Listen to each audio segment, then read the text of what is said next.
The Organisation for Economic Cooperation and Development says the world economy is healing, but at a disappointingly slow pace. The Paris-based think tank likened its economic outlook to a student's final exam and awarded the global economy a B- grade. The outlook does show some areas of improvement, with output in the euro area expected to rise by 1.4% this year and 2.1% in 2016.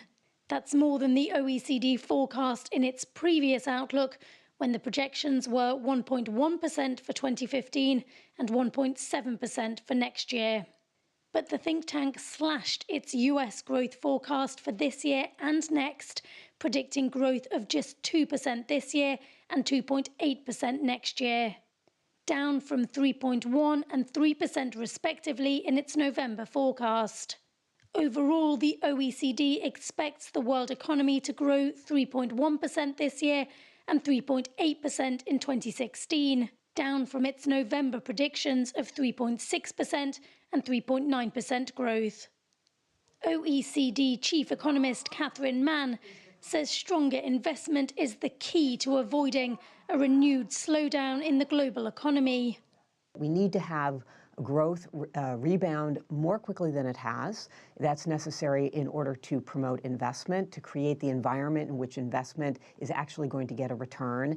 We also need that in order to create more employment, to get wages to rise. That will create more consumption, that will ratify the investment decisions. So we really need to raise the overall level of economic activity around the world.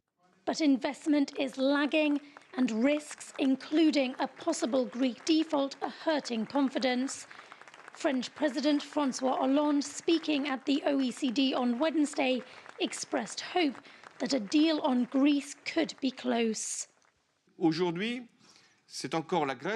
Today, Greece worries us again. We are a few days away, maybe a few hours away, from a possible agreement. Everything must be done in conditions that respect the Greek people, but which also respect the rules that Europe gave to itself in order to negotiate a solution in the long term.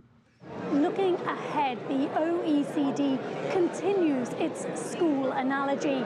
The world economies, it says, can get an A grade. They know how to do it, and it's within reach. But, says the OECD, they're going to have to do their homework. Kate Parkinson, CCTV, Paris.